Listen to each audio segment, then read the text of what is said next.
Hey, hey, hey, fellow oil runner broadcasters. I am doing a podcast today with Michael Arbouet.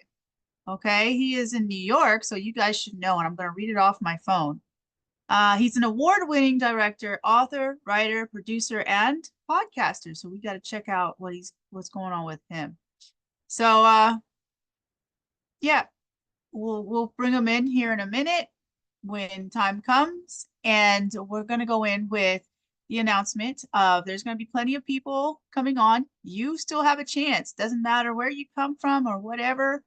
We want to know who you are and what you are presenting to the world, because you are created to be unique and not like everybody else. So somebody needs to hear your story. Okay. You're not going through for you, you're going through for other people. So whatever nuggets you have, whatever what legacy you want to leave on this earth, anything, okay? Testimonies that you have. So you can contact at oilrunnersservices@gmail.com. You can contact through the broadcast, Oil Runners Broadcast on Facebook.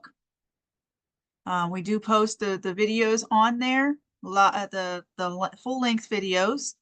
Also, we posted on YouTube, which is at Kristinall Love, Kristinallove, all one word, 3574. You can find the videos on there as well. Okay. Um, if you see this picture in the background, I'm excited for the Iditarod this year. This will be 100 years since that serum run, the very first serum run, with Balto and all of them. Yeah, 100 years. So I've got some exciting things that I'm going to do. I'm going to talk to Rod Perry. And I definitely work the Iditarod as well. So I live here in Alaska, if you guys don't know, but I do photography, but this is not my photograph. This is a photograph, but this is what we go through in Alaska. So I can guarantee that this is something that you may see, and maybe I think Canada, I don't know, but you may see this in Alaska as well. So yeah, so everything is all good. Um, we're going to do different types. We have an actress coming on this coming week. You'll find out who is on Thursday. So tune in on Oil Runners Broadcast on the Facebook, and go like, subscribe, comment, share, and you'll find out who they are literally on the day of. At this point, it'll be the day of the announcement, because just in case there's any cancellations or whatever, we don't want to overproduce any ads or whatever it is. So I don't think that there's anything else that is announced that needs to be announced, but if anything, just enjoy the show. Okay. So we'll find out who Mr. Arbouet is. Well, welcome in, Mr. Arbouet. How Yes. are you doing today? Hi, how you doing? Oh, I'm good. I'm good. So we're here to figure out who you are and your journey, whatever is going on nowadays, how you're dealing with life, and what's just really going on, and what you do. Okay, well, So, I'm an independent filmmaker. I direct independent movie, which means that I make movies that are typically lower budget than Hollywood films. And I got bitten by the bug in high school, and aging myself a little bit, but when I was in high school, I had a friend who had a video camera, and I was like, wow, can we use this? Like, I didn't know what it was, and it was like this new cool toy that I started playing with, and everyone was like, "This is what you want to do?" And I said, I always wanted to play with the camera, and I got interested in the drama club in high school, and joined the drama club, did a little bit of acting, but it wasn't until college that I really decided, yeah, this is what I want to do. I want to make movies. So we're talking the early '90s, late '90s. I graduated from college in 1993. mm, So I've just been blessed by meeting like a whole bunch of interesting actors and producers and directors from a young age all the way until now. So I probably know about 80 to 90 celebrities that I'm friends with. That it's just weird the way things have happened. But it started in college because when I went to school, I ended up going to school with two people named Ernie Hudson Jr. and Rocky Hudson, and they happen to be the sons of Ernie Hudson, the actor from Ghostbusters. So it That's really pretty started cool. with them. I was like, "Who's your dad?" And it wasn't until that he came to campus that I was like, "Oh my God, it's the guy from Ghostbusters." And then that very next year, I ended up joining the security team and walking people home from the library to their dorm room. And one of those people was Dina Meyer, and she ended up being a famous actress. So she's been in Starship Troopers, Yeah. a bunch of early 90s movies. So it was like she turned out to be famous. And then the last person I worked with, well, two people actually, is an actor named Kevin Shinnick who became a writer, and he writes for Robot Chicken, but he was in my very first film in college. And it just goes to show you, you never know who you're going to meet or who that person's going to turn out to be. So you should never burn bridges because you just never know. And then another person I ended up working with was Ed Burns, which is the director. He did The Brother Miss McMullen and She's Gotta Have It and all those other movies. And that was big in the 90s. So I always felt like, wow, in my early career, I met all these people who ended up becoming famous, but I didn't really go down the same route. So I have a podcast as well, and I decided to find out like what did they have that I didn't have that made them go left and me go right. And it turns out a lot of it is fear. So if I could give your audience any advice is don't be afraid. Definitely put yourself out there and talk to people and just try things because I let fear hold me back. And it turned out that a lot of my friends ended up succeeding because they had no fear or they took a chance and they ended up doing what they wanted to do. Wow. Yeah, in the 90s, it's really hard to meet people, because that was like all the magazine world where yeah, where you had to it's 555 and blah, blah, whatever like those team bops and stuff. Yeah. Nowadays after COVID, it's kind of easier even just going through that Cameo stuff. That's Well, it's that's pretty funny. blessed. Yeah. Like In the 90s too, we didn't have cell phones. Like yup. cell phones, I mean, we had cell phones, but smartphones didn't exist until 2005, 2006. And when I went to film school, I learned on actual film, like 60 millimeter film. So in the year 2000, everything became digital, and I had to go back to school to relearn how to do certain things because the medium that I learned on no longer was existing. So like Mm. whereas I worked on 16 millimeter film, everyone had switched over to digital. So that was like a new medium for me. Yeah, yeah, totally is different. I'm still trying to learn that mess now. Yeah, because I remember I used to have a video camera myself. I loved it, just didn't know what I was going to record, but it was the greatest thing in the world. It was easy. Put the tape in, take the tape out, like, Yeah. and all that stuff. Now it's like, oh, press this, and that, and then go over to and put this in the here in the computer. No, no. And it was funny before YouTube, which like everyone can go on YouTube and kind of put whatever they want out there. We didn't have YouTube in the 90s. I mean, Yep. not even in 99, YouTube didn't exist. So I had an idea for a music show, and my friends thought it was cool. So MTV had stopped playing music, so we created a show called The Sound Society. And what we did was we put everything on videotape, and then we put it on public access, and we had our own show on public access. But it was so hard back then to edit the show and crank out Yeah. tapes.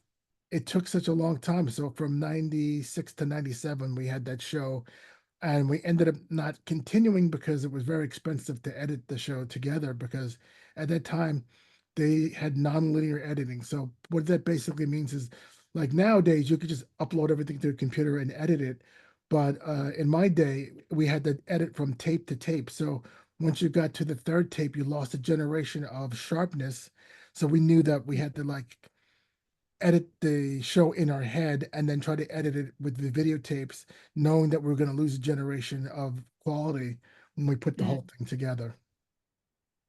Yeah. But if Wow. anyone's interested in seeing any of those early shows, we just put them on YouTube. If you look up the Sound Society, and it Oh, was a really?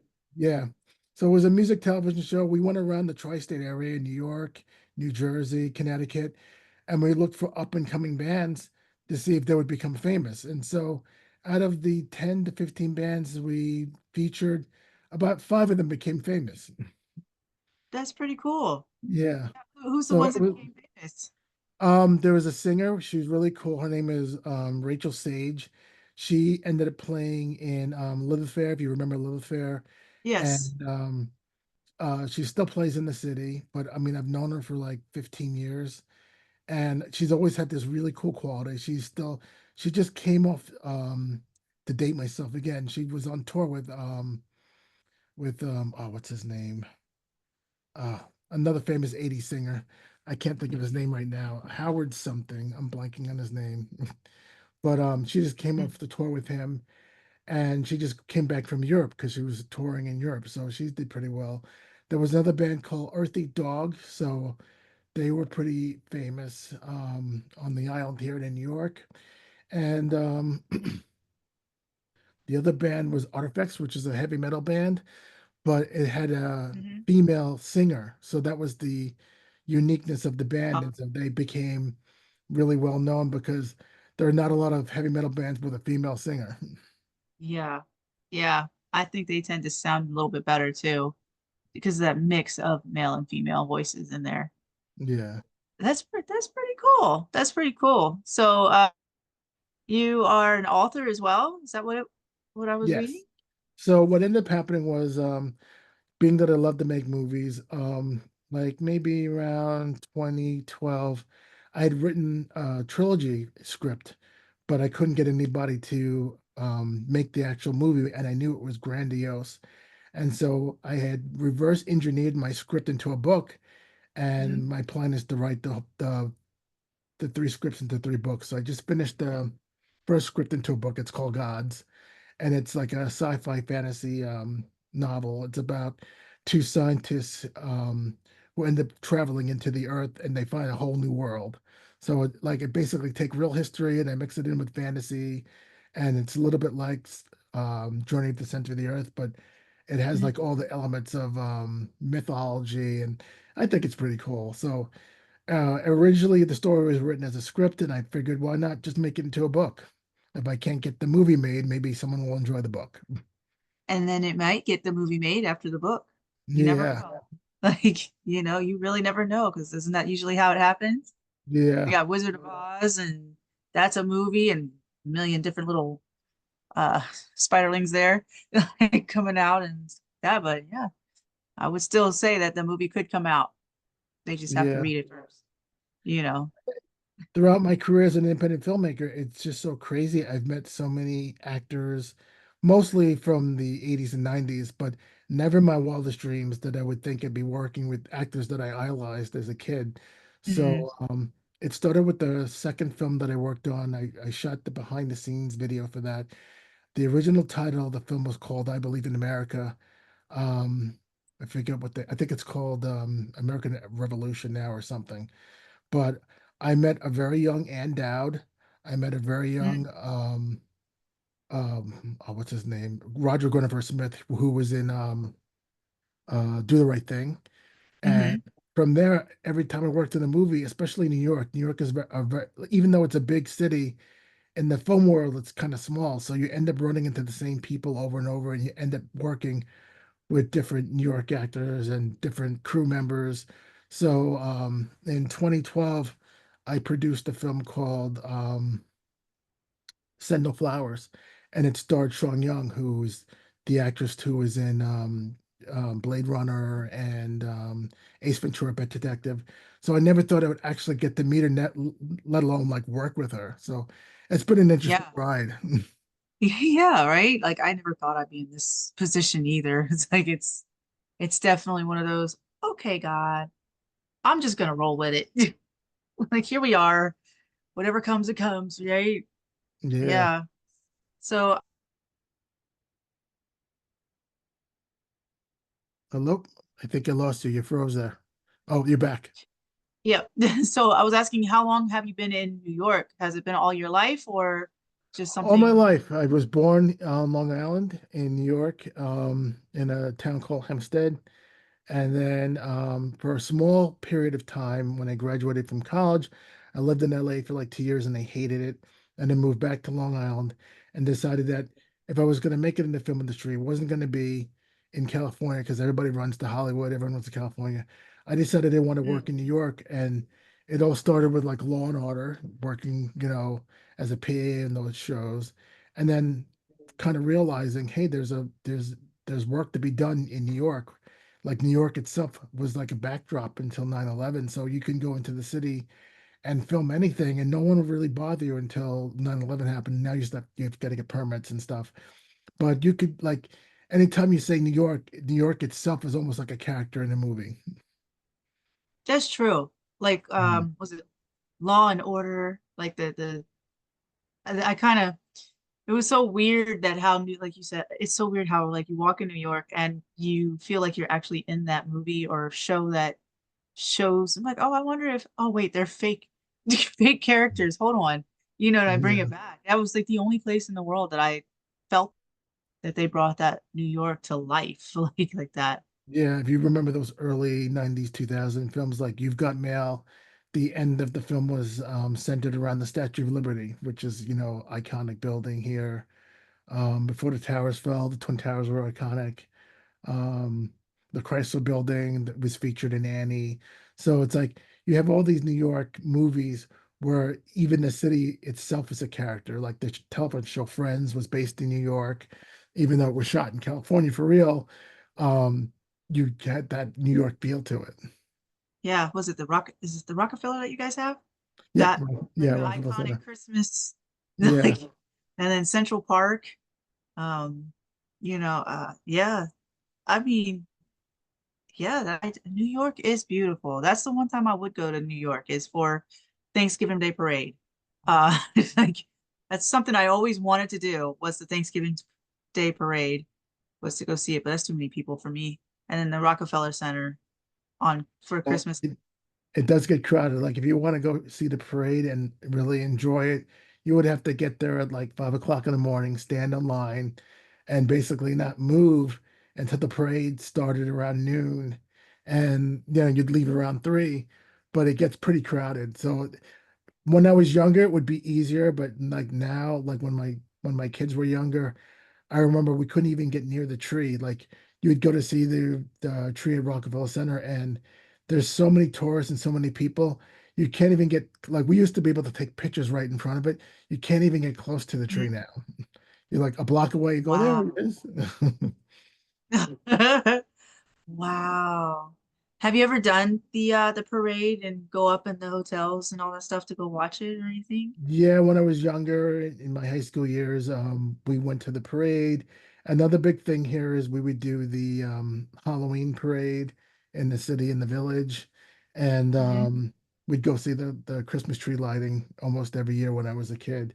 And like I said, it didn't get super super crowded until probably like 2005, 2006, where when I tried to bring my kids to show them the tree, I'm like, we're standing in the same place for like 20 minutes. I'm like, we're 2 blocks away. What's going on? Oh no, that would be like, look, you saw it, let's go. We're not staying. It's like like no Yeah, we no. had strollers with us back then, and I was like, we can't get near it. Let's forget about it. Yeah. Like I'll show you pictures of it. Sorry. Like that's like losing JC Penney's kind of thing. It's done now. Like the Macy's. Do you guys still have is it Macy's up there? Macy's Is is it still around, but most of them are closed. are they? Yeah. What used to be famous was in that movie Big. We had FAO Schwartz, which was a big famous toy store. It Yeah. still exists, but it's mostly online. The actual store closed like a couple of years ago, which is sad. But it was very magical, but it had the most expensive toys you could ever imagine. I remember one year we went into FAO Schwartz and they were selling a real BMW for a kid with a car phone, and it cost as much as a car. What? Yeah, like a That- battery-powered mini car, but it was made by BMW. It had leather seats, it had a car phone. And I was like, this is crazy. But of course, when you're a little kid, you're thinking, I want that. Yep. I'm like, look, go tell Mariah Carey because she lives right down the street. Like kind of thing. Like, go check her checkbook, man. Like we ain't playing that game. But Now, is the coffee the best coffee in the world? In New York, Yeah, tell it like it well, like honestly, it said. even throughout like the country, the coffee was really bad up until about the mid 90s because we ended up give you a little bit of crazy history. We got all our coffee beans from Vietnam and they're less quality. But when Starbucks started Mhm. branching out, they still made their coffee with the real coffee beans, the Acro beans. And that's why their coffee tastes so much better than other coffee. From like the early 80s into the 90s, we got used to just drinking bad coffee. So it all depends on if you really like coffee. I would say any coffee shop or Starbucks, they sell real coffee. But if you go to like Dunkin' Donuts, their coffee's not really good. Okay, I don't. Okay. And Coney Island. Wait, Yeah. Coney Island? Yeah, Coney Island. You ever been Coney there? Oh, Island's I mean, you're. iconic. You definitely should come and visit Coney Island if you ever get the chance to come to New York. They have the amusement park there still there, and you can walk around or you can go to the beach. And not many people know this, but Nathan's hot dog was started at Coney Island. So it was started in the 50s where you could buy a hot dog for 5 cents, and they still have a hot dog eating contest every year on the 4th of July. Oh, okay. Yeah, because I was the Seaside Heights, right? That's the beach. I get them Yeah. mixed up. Yeah, because I actually liked that beach. Coney Island was closed the day I went. Like, of course, you know. But yeah, Seaside Heights was actually pretty clean and decent, and not tore up and everything. Me and a bird had an issue with each other stealing my chicken and watermelon, but um, yeah, we had to talk about that. Um, The birds are pretty aggressive on the beaches. yeah, they're true New Yorkers, that's for sure. I got pan I was like, oh my God, like this is not happening with my kid, and this lifeguard was sitting there and he's like, hey, isn't that your stuff? Yeah, crap. Like, so the bird was taking my son's chicken and the watermelon that we had in, and he tried to fly off, and I flip out, like, not in a bad way, but I really do talk to the animals like they're like it's me and you. I'm like, look, bruh, we're not playing this game. Let's no. And I Well, you've heard accident. about the Jersey Shore. Well, the seagulls on the Jersey Shore will literally take the food out of your hand as you're walking. Yep, So they, I they see tell that. people not to eat when they're walking on the beach because that's how aggressive the birds are there. Yeah, and I seen that happen. I was like, and people wonder why I am not. I'm afraid of birds. Like they that's why these little things. I Yeah. have no problem going against them, but like chickens, roosters, peacocks, all of that. No, like, there's no reason. I will literally walk in a pet store if a bird is open. I like them, you know what I mean. I respect them and everything. But if a parrot's out and all that stuff, I will go to the other side of the room, to go look at Well, it's stuff. funny. I went to like a pretty like ritzy high school, and we had peacocks in our courtyard, and the peacocks and the geese would attack you if you came near. See, like, I'm not crazy. Yeah, no, no, you're not crazy. I got chased out of a restaurant in Germany with a peacock. That's one of them. Like, so yeah, I'll remember that one forever when I was a kid. And then the turtles, I love turtles, nowadays, but those huge tortoises that walk around, I mean, they're like 500 pounds, or whatever. And he was just walking, that scared the daylights out of me. But nowadays I'm okay with it. But yeah, no, birds and I don't like going in the chicken coop. Birds are flying over my head, and no, no, no. So I don't play that game. I'll do eagles up here, you know.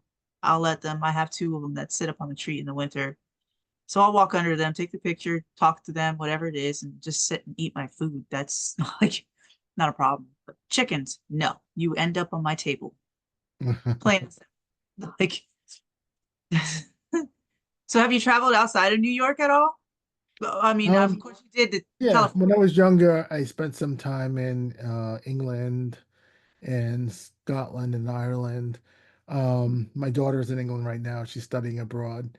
Oh, She's got more opportunities than I did when I was her age. But other than that, I haven't been able to travel too much outside of the country besides those places. oh, you traveled to the places I wanted to travel to. Mm. Scotland is history for me. Ireland too. But what was Scotland like? Scotland was interesting. We only spent a couple of days there, but besides not understanding what they were saying, it was very interesting.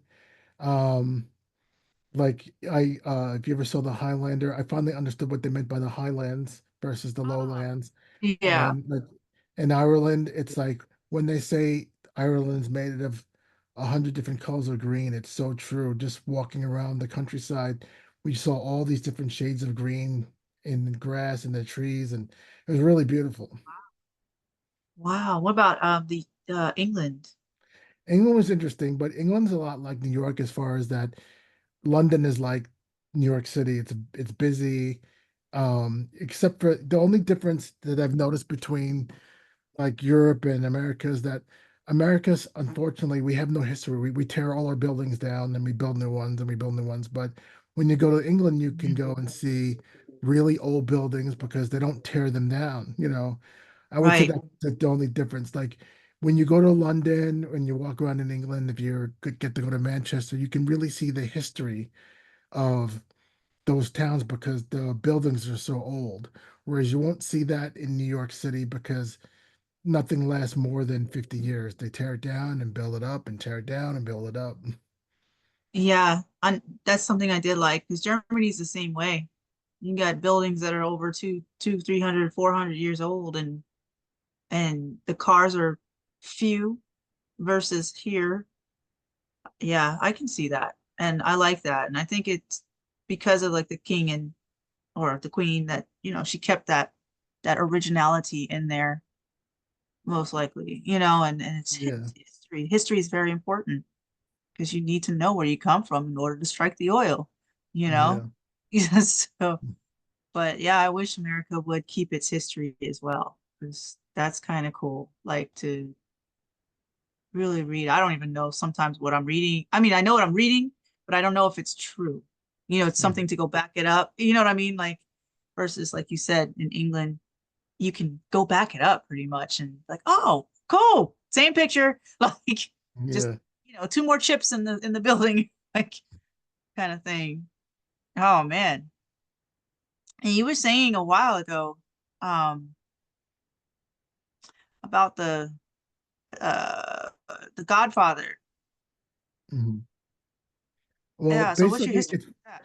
with The Godfather. I ended up meeting an actor named Johnny Russo who played Carlo in the movie. He's the Mhm. one that was married to Connie, and he's about 78, 80 years old now, and he's a character. So when I first met him, the way that we became friends is that if you ever saw The Godfather, there's a scene in the movie where um, James Caan beats the crap out of Johnny Russo with a garbage can. And back then in the 70s, the garbage cans were made out of tin. So I was like, that has to hurt. Like I couldn't figure out how they faked that. And it just looked so real to me. So it was in an award ceremony where he was being honored. And I said, Mr. Russo, I just have to ask this question. In The Godfather, that scene between you and James Caan where he beats you up, it looks so real. I was like, is it real? And he smiled at me and he said, you're the first person, kid, to ask me that. And it was 100% real. And Wow. the reason why they got into a fight was because Johnny Russo, he is not an actor. He grew up in the city. He had mob ties. He was given the role because he was able to smooth out the filming in New York without really getting the mob involved and keeping the script a certain way because the mob didn't want to hear about certain things in the script. So he got them to change certain things in the script that they didn't want associated with the mafia. Now Hmm. James Caan is an actor. Um, Everybody else they've been acting for years. So this guy to come into the movie who's not an actor and get like the fourth biggest role in the film was insulting to a lot of people who tried to get into that movie. At the time when The Godfather was made, a lot of Italian actors wanted to be in that movie and they were turned down. So especially Stallone tried out, didn't get in. Originally, Robert De Niro wanted to be in the film, and he didn't get into the first one. He got into the second one, but he was turned down for the first film. Wow. Robert De Niro turned down for the film. That's Yeah, crazy. Like, but wow. That's pretty cool though. But do you think it is yeah. because of the mob ties that he actually got in because they had to, like you said, to I keep the believe so. Like, to a certain extent, you know, um, you have to take everything he says with a grain of salt because I can't verify some of the stuff he says. But if you look at the movie and the authentic scenes in it, and if you tried to tell that movie without getting quote unquote permission from the mafia, I don't think the movie would have been made. But this was like a dream project for Francis Ford Coppola. He wanted to write this story. And a reason why people like The Godfather, it's not about the mafia, it's about family. And that's what people don't really understand when you watch yeah, The Godfather. It's about family and it's about trying to take care of your family. So even though it had mafia tones in it, it was really about what would you do to take care of your family. So, in The Godfather 1 and 2, you see what he's willing to do to take care of his family. right. And that's why people relate Yeah, to the movies so much because it really is all about family and the hell with anything else. I'm going to do what I need to do to take care of my family. So that's what the movie really is about. And that's what Francis Ford Coppola wanted to portray in the movie. Unlike in Goodfellas, Goodfellas is about the mafia. right. Yeah. Yeah. Have you ever met anybody in the Goodfellas? Yeah, all the minor actors I've met. So the actor whose name oh, I forget his real name, but they call him Jimmy two times in the movie. I met him. I met the kid who played young Joe Pesci, which Oh, Steve told you about. I met him and a lot of the character actors that I met in The Godfather, but not the main actors. Like it would be my dream to meet Robert De Niro and Joe Pesci and the main characters. Unfortunately, what's his name? He passed away. But like to meet any of the main actors in the Goodfellas would be amazing. yeah. I think everybody would love to meet between the Godfather and the Goodfellas. That's a iconic ordeal that everybody knows. Almost like Ghostbusters. Yeah, Like that's which our is funny history. because the movie, if it's available on TV if you want to see it, but it's called Send No Flowers. We thought it was really unique because we ended up using a lot of the actors that were in Goodfellas, and then some people who quote unquote are really in the mob. And the interesting story is that Sean Young plays a mob leader, but she's a female, which is unheard of. So that's why the story is very unique. And a lot of people really like the movie because they're like, wow, did this ever really happen? No, it wouldn't really happen. The mob would not let a woman run a crime family. But we just thought, Right. hey, what if? Like, and so that's how we filmed it. And Johnny Russo's in that movie. He plays like the head of the family. And when you look at him, he looks like, a mob guy. Right. Yeah. Wow, yeah. So with all this, do you do the Comic Cons and stuff like that? And Yes. So I've been going to Comic Con for the past 7 years, and I started taking my daughter like 5 years ago because she's really into Japanese anime and comic books. So that's our bonding thing. We go to Comic Con to kind of bond. And I used to go also to meet with some of my friends who are actors, or they end up doing talks, or the older actors they don't get the main floor, but they like buy a booth in the mm, Comic Con and they sign autographs. So all the original Power Rangers I've known. Timac, the actor in The Last Dragon, I know, and he was on my podcast. He goes to Comic Con once a year. Um, it's funny, wait, yeah, a wait, lot of the you know the part like the original Power Rangers. yes, Like all uh all the actors, yeah, what? Like yeah. that would be my dream. Like I love the Power Rangers, the new ones too, but the originals will always be the originals for me. Like you can't like Well, it's so funny because they're not that they're old, but the original cast, they're all in their mid 40s now. So I it's know, funny. and they're having kids. Yeah, and they're having Like, kids, and like it's no, weird like to see them and go, we're older. especially like when you're in this world, you remember everybody like young, and all of a sudden when you work with them again, you're like, oh, you're a little older, and you forget that actor's age, but they're Yeah. timeless in movies. Yep. And they're like, oh, I gotta go get my kids. Kidding me? Like, wait, what? Like, Like yeah. my brother, he works in Hollywood. He's a writer, and he Mm, makes fun of me because I was friends with all of the older actors from the 70s and 80s. And unfortunately, lately, within the past 10 months, about 10 to 15 of the actors that I've met and known, I've taken pictures with, they've passed away. And so mm. he jokingly calls me the harbinger of death because every time an actor dies, I post a picture with them and he goes, "You killed them. You took a picture."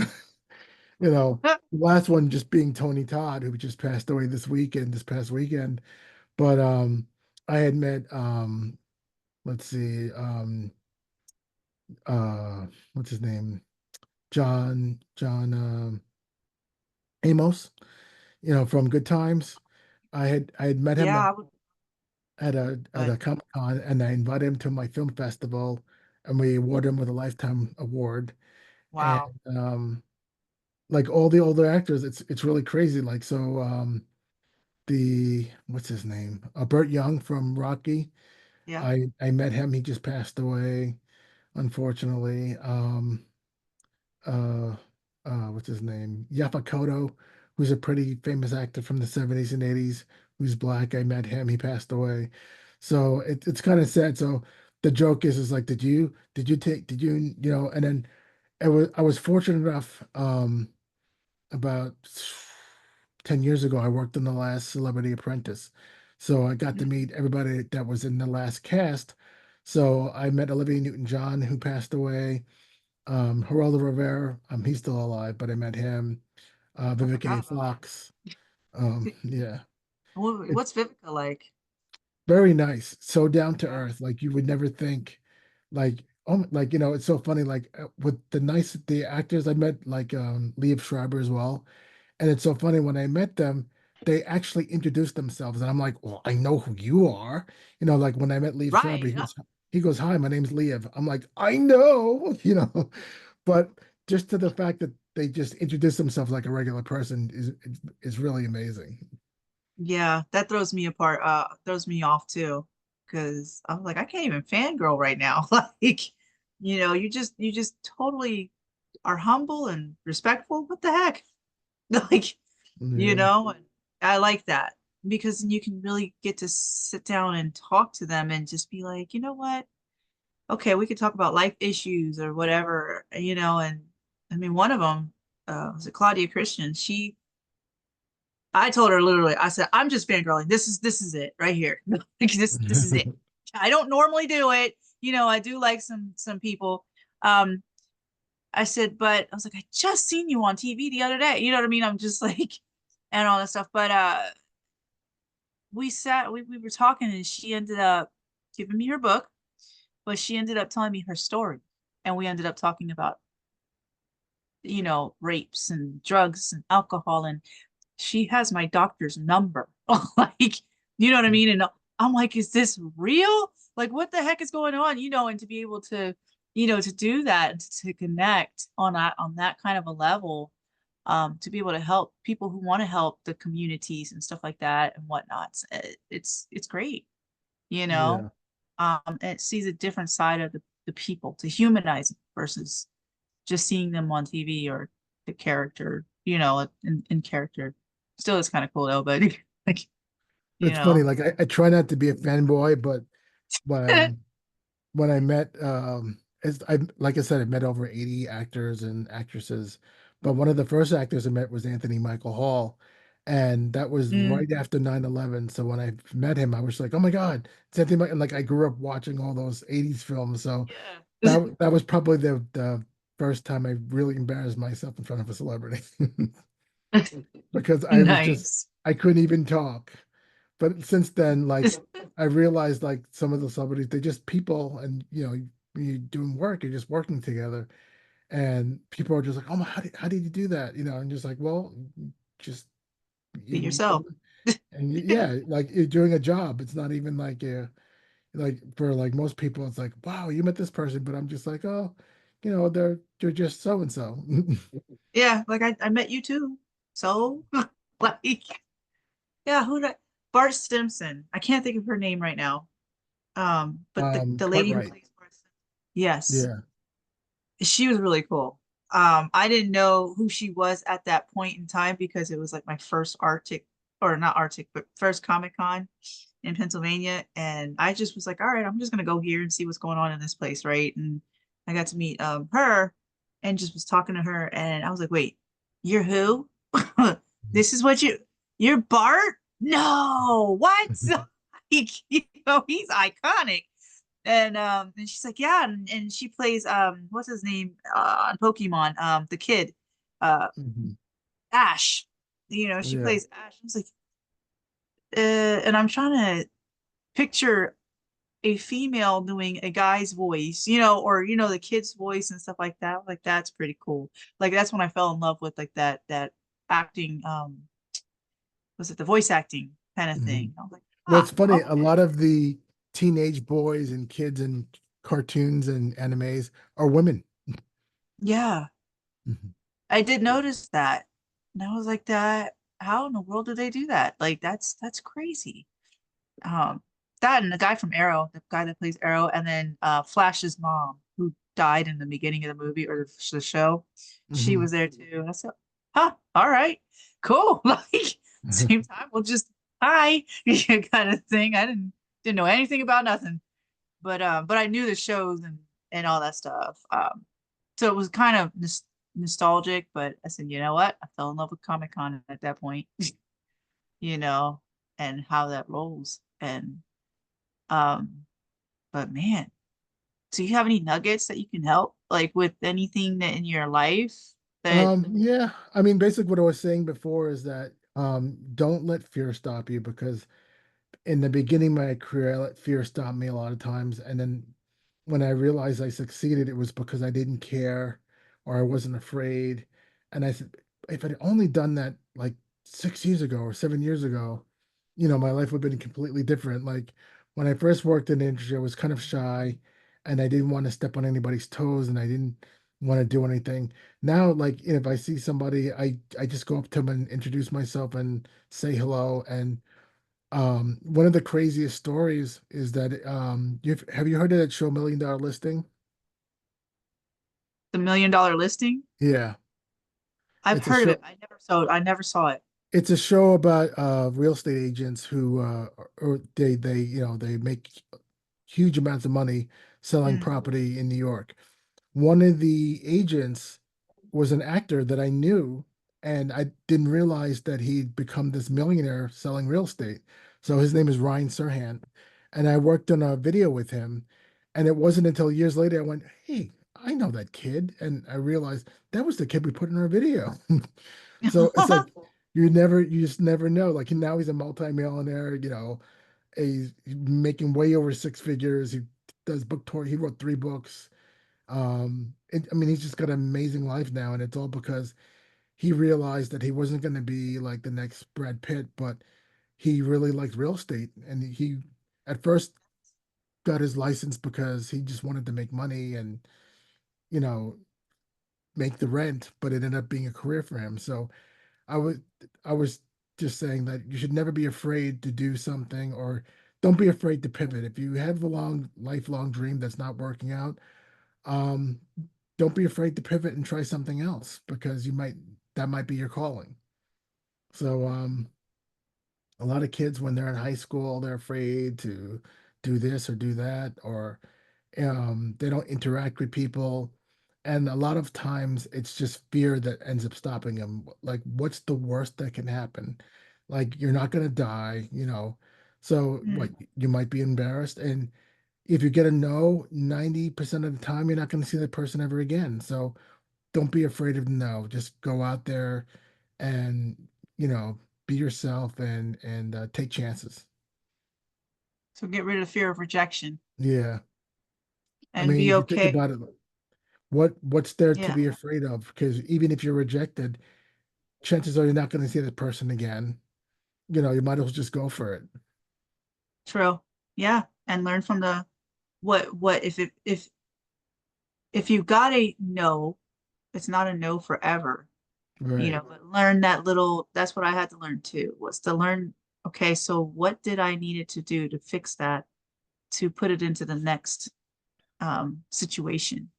If I needed to fix my little smile, my attitude, or if I need to sit back and, okay, well, let me write this out and see whatever I can do. But I'm just gonna be myself, Yeah. like, And the only advice I can tell somebody is that whatever situation you have, always go in with a plan.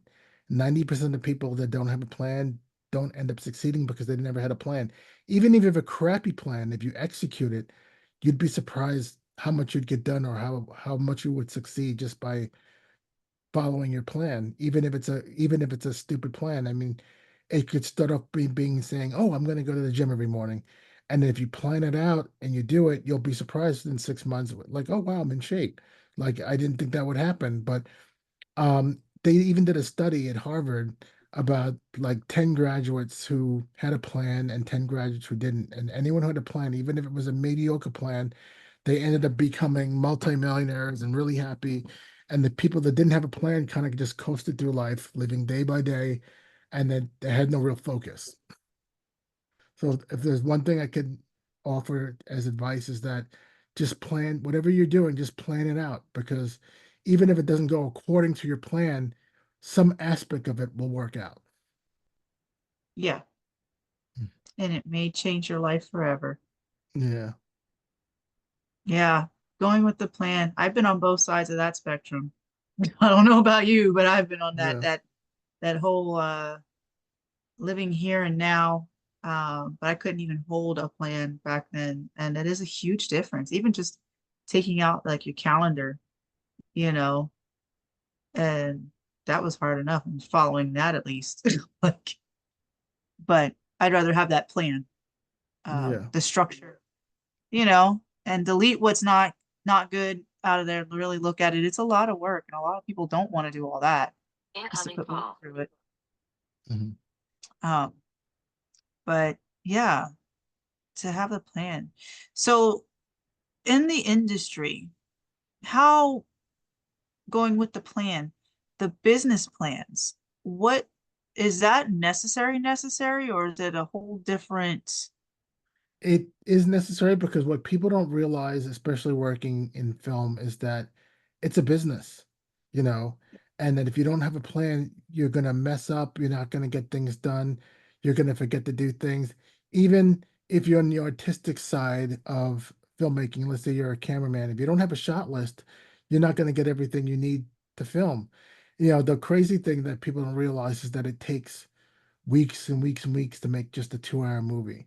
But if you don't have a shot list, if you don't have a plan, stuff that you need to get done will fall through the cracks. And you'll be like, oh, I need this shot. And instead of having to go back and do it again, you can have it planned out and at least get it what you need.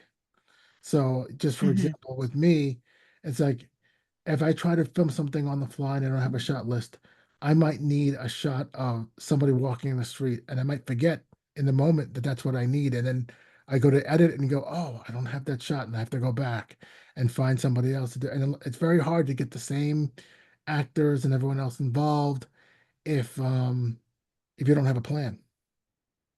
Right.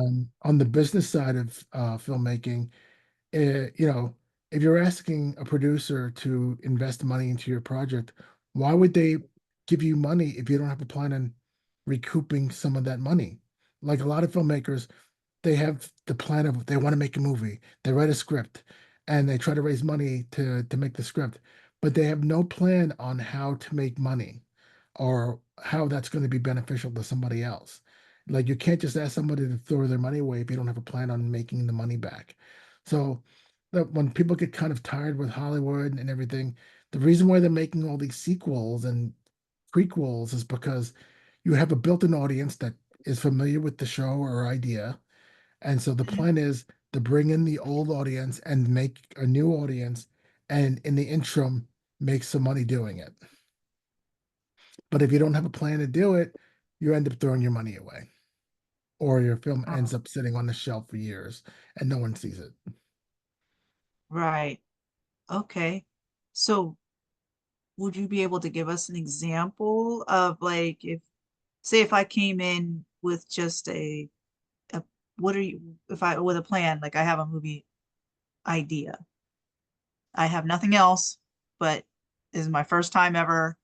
What are you looking for if I were to ask you to help? Well, first of all, it's like, let's say you just have an idea. An idea is not a movie, it's not a story. The first thing you would need to do is you need to write the story out. It has to have a beginning, a middle, and an end. And then if you're a writer, it has to have some kind of story structure. And so a lot of people study like what is story structure, and there are three acts in every script. So you have act one, act two, and act three. Mhm. And there are certain rules. If you just want to write a screenplay, it's about someone has a problem, and then in the middle of the movie you have to solve the problem, and then what's the conclusion? If you look at any movie, that's the formula that they have. You have a problem, then someone has to solve it, and then they solve it, and there's a conclusion at the end. So if I were to take a popular movie, let's say like Star Wars, the problem is the rebellion doesn't like the alliance doesn't like the rebellion, so to solve the problem is that the Empire, the Alliance needs to defeat the Empire, and then Luke Skywalker gets the girl at the end. So there was a problem, they had to fix the problem. He wanted to become a Jedi, and then there's the resolution. Or if you look at any story, that's the kind of structure that it has. Even if you don't realize it, if you think about it, there's always a problem that has to be solved. So write the story in that form, and then you have your three acts.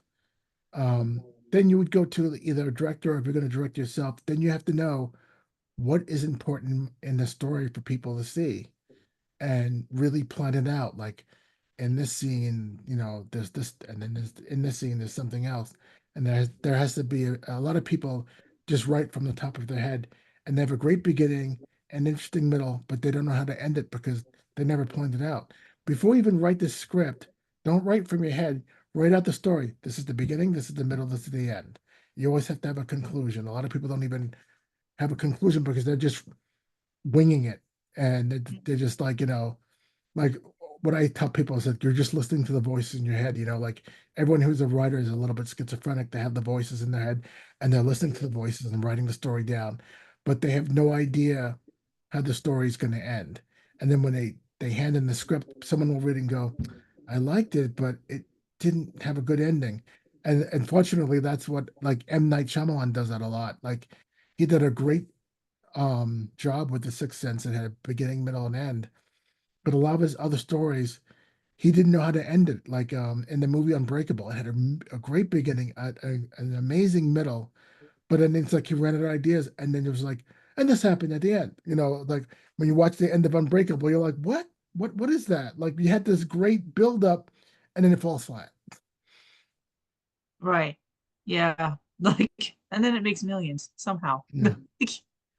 But I have a better. Okay. So, Well, like you were it's saying, like the same thing. Like if you look at the movie Signs, one of the movies that I love to hate. It's like it's this mystery, like Signs. You see the crop circles. It's about aliens. The aliens come to Earth. They're invading the Earth. You're like, oh my God. But the weakness is water. Are they really going to travel to a planet that's covered in mostly water and that's their weakness? I don't think so. right. Oh, So like, right. Yeah. It's got to seem plausible, I guess. yeah, I mean, it was like I love the beginning. I was on the edge of my seat in the middle, but when I got to the end of Signs, and the guy used the baseball bat to break all the glasses of water that the kid had in his bedroom. I'm like, what? I'm like, if you look at it, like aliens wouldn't come to a planet that's mostly covered with water if that's their weakness, and I don't get it. And it was like me and my friends really tried to love that movie, or like really like other M. Night Shyamalan movies, and it was like, oh, it just ended so badly. Like he didn't redeem himself until he made that movie. What's it called? I'm blanking on the name now. Um, It was about the schizophrenic guy. That was such a good movie. And it had a surprise ending, which was like, oh.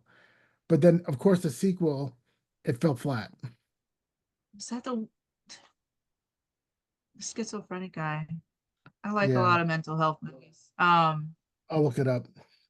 I don't know. Where he dies, he's off the where he's off the go. I think he died off the rock or something. Was it that one that you're talking about? Like he um, and then he did all this stuff. it was called Split. Oh, okay. Split was a really good movie if you've never seen it. And then it ends on like a cliffhanger. So you're like, oh wow, he finally redeemed himself. And then the sequel was called Glass, and Glass kind of didn't hold up. But if you want to watch a movie where M. Night Shyamalan redeems himself, he made a movie called Split, and he made a movie called um oh, it's something about the devil, and it's a really scary movie. And I'm like, oh wow, this is really interesting. And it's great. Like M. Night Shyamalan has these great beginnings in a movie, an interesting middle, but the end is like awful. Like The Happening it had a great beginning, a great middle, and the ending kind of fell flat. Mm, yeah. I think you know who we're gonna shift from the scary movies. Hallmark, I think, has a even though it's all the same every time, but that whole beginning, middle, end that we were talking about is Mhm. the Hallmark, the Christmas movies, that they have the same daggone storyline, but different people. Like, Well, they have a formula, so they know what yeah, works and they follow the formula. Yeah. yeah, you can literally follow the formula, even if you didn't know anything about it, but it's like, Like oh, how watching it's a gonna end. typical Christmas Hallmark movie, you know how it's going to end, but you're Yep. still invested in it anyway. Yeah, and you watch it over and over and over again. Somehow we're trapped. But yeah, I kind of like how that they do that. Like you could definitely tell that they do a a formula follow and everything. Um so for somebody who is just starting, they're so overwhelmed with they got the movie and all the stuff and whatnots. How would you go about funding, like, and making the movie? Because everybody says, "Oh, well, just shoot it." Well, I'm like, with that's a what? million-dollar question. It's like I run into this problem all the time. I try to have a film that I co-wrote. We try to get funding for it, and especially in the independent film world, funding is very difficult to do because in the beginning, if you're just starting out, you can get friends and family to donate some money into like a fund.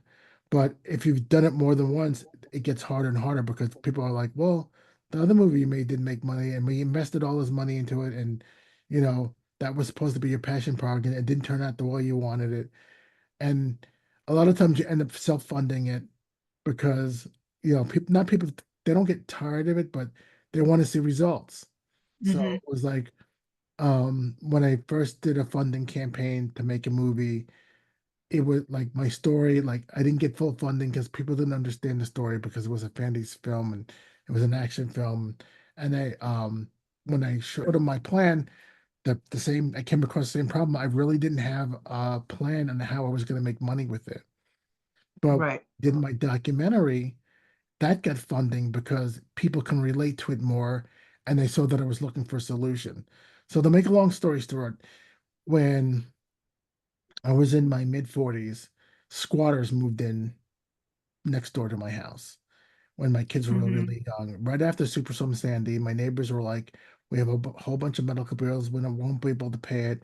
And they were moving to Atlanta. So they just picked up and left right before Superstorm Sandy. And during the storm, the house was abandoned. And then people moved in. And I said, oh, I never saw a for sale sign. I guess it was sold. But it turned out there were squatters living in it. And then if you Mm. don't know anything about squatters, they have, especially here in New York, they have a ridiculous amount of rights that they shouldn't have. So Yeah, I in don't New York, understand why. it's weird. Like New York has a law that if you stay in a place for 30 days, regardless of whether you pay rent or not, you're considered a tenant. And then it's almost impossible to get rid of them without going through the courts and proper notice and stuff. So I ended up learning all this stuff about squatter law because I wanted these people that were squatting next to me gone because I was afraid to take my kids outside and I didn't know what they were doing next door, whether they're selling drugs or prostitution or whatever. I just wanted them gone. And so every time I called the police, that didn't work because the police hands were tied with all these different laws and all the squatter rules. So I learned all the squatting laws, all the rules, and I said, well, you know what? They're not going to help me. I'm going to make a documentary about this and help myself. And sure enough, after I made the documentary, the town came and got the squatters out because Oh, wow. everyone was like, "Oh my God, this is like really happening." And I said, "Yeah." And it turns out that on Long Island, we have what they call zombie homes, which has nothing to do with a zombie, but it's the term Yep. they use for houses that are stuck in limbo. So the Oh, original owners left. The bank is waiting to take possession of the house, but in between time, that the house really doesn't belong to anybody. So that's what they call it, a zombie home. And during the housing crisis, we had like over 1 million homes abandoned that was going through the process, but it didn't go through fully. And they were just like a zombie home, like squatters moved into the house, and it was like a 10 to 20 year process to get rid of them or for the banks to assume a responsibility. So it was a very weird, unique law and process that all these houses had to go through. So a lot of people found the wow. documentary interesting. So the name of the documentary, I called it "They Stole a House" because I couldn't understand how a criminal can get arrested for stealing a car, but they can't get arrested for stealing a house. Right. Like it takes 20 plus years to go get arrested. Yeah, But a car, yeah, you can get I arrested. one lady that I met that I felt so bad for. She lived in Laurington here in Long Island. She had a house in Long Island, but she lived in the city, and she only used the house for the Mhm. summers. And her plan was that when she became a certain age, she would find a home health aide. She would move into her house in Long Island, and they would have a health aide take care of her and maybe a friend. And that was her plan. Mhm. And about 4 years ago, she gets a call from the water company saying, "Hey, you got a lot of water usage that you're not paying for at this house." And she goes, "That's impossible. I want to use the house during the summer." And the water company called her back and said, "No, somebody's definitely using the water there." So she went to go check it out. Squatters had broken into her house and were living there. And when she tried to get rid of them, she couldn't. I mean, the ridiculous things that this criminal did is he went into the town. He said that he lost the deed to the house. They put the deed in his name. She had to go and get the deed taken out of his name and put back in her name because she never sold the house. Meanwhile, Wow. she couldn't just kick them out, and the police wouldn't get rid of him. So she had to go to court, and it took more than a year to get the squatter out of her house. Meanwhile, they destroyed the house, and then the person was supposed to serve a year for identity fraud, and he only ended up serving like 6 months. And Oh it my was like, gosh, that's scary. yeah, it was like, and when people heard the story, they couldn't believe it. But I followed her around. I went to court with her.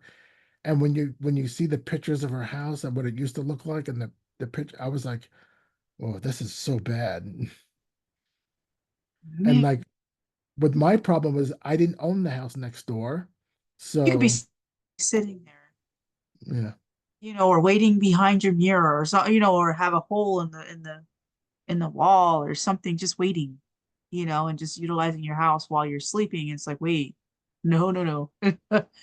That's quite scary. And yeah, they can't do nothing about it. That's nothing. I that. mean, there's a whole bunch of crazy laws that there's one law. Now, this law is from the 1800s that they won't get rid of. It's called adverse possession.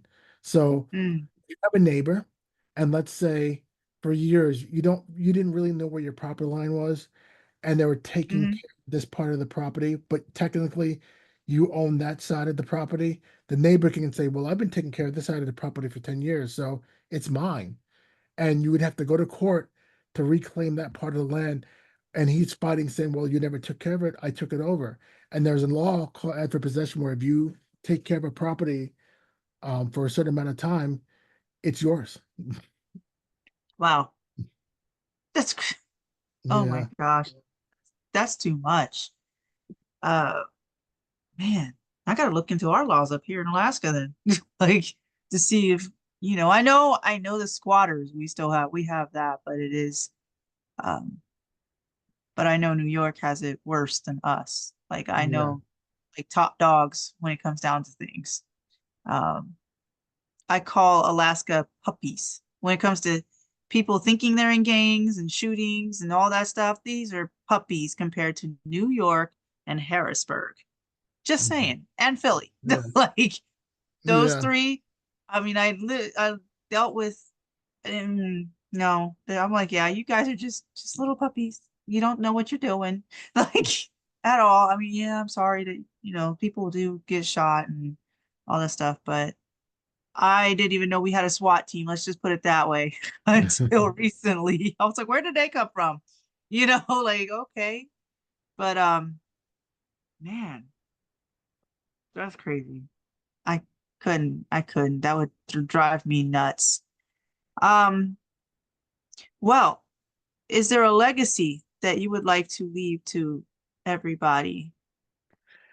Yeah, as far as a filmmaker, I would love to be able to make a movie to leave as a legacy that people was like, I really enjoyed that story.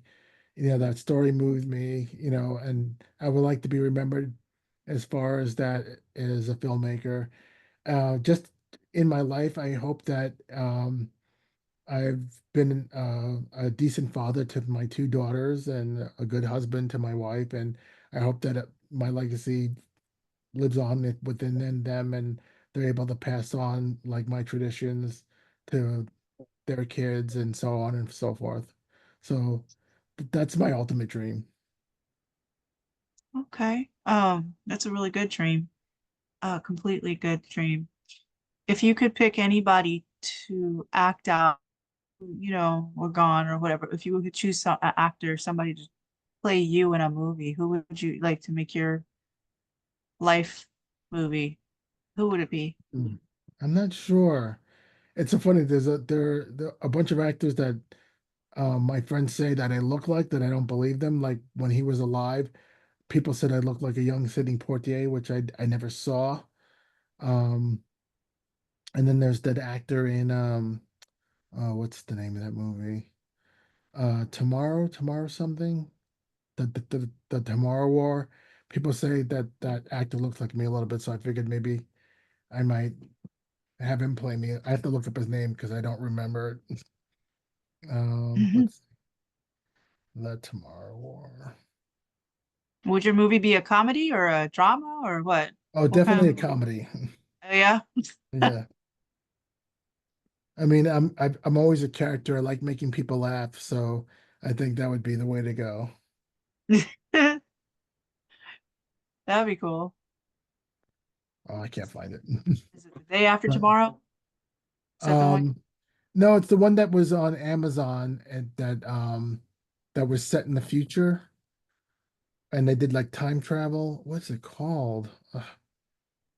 Hold on. It's called the Tomorrow War, and it was a movie made just for Amazon in 2021. And a Hmm. lot of people say that the actor that should play me is what's his name? Sam Richardson. Okay, I can see that. All right. I just noticed that your name was Cheryl Russell. That's my I'm wife. assuming it's the wife. I was like, wait. So everybody, that's not Cheryl, okay? Like this name is Michael Arbouet. Like, I don't know how we didn't catch that, but I was like, Cheryl, wait, is that a new name? Like, oh man. But I thank you for coming on and sharing your story. We definitely would like you on again, and anything that you have coming up. What are your handles? Where can we find you? You can find me on Facebook under my full name, Michael J. Arbouet. My website just went down, but as soon as I get it back up again, I have a website that's called MikeArbouet.com. I'm on X, which used to be called Twitter. I'm also on Instagram under Film Guy. Um, or if you just Google me, you'll find me and all the stuff that I've done. Okay. Awesome. Awesome. And your YouTube, that's on that Um, too. yep, YouTube under my name, you could find me, or if you just Google my name, you'll see a whole bunch of stuff that pops up.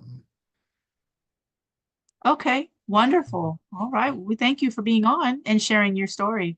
Thank you We so much definitely for want, having me. yeah, no problem. We'll definitely want to hear more.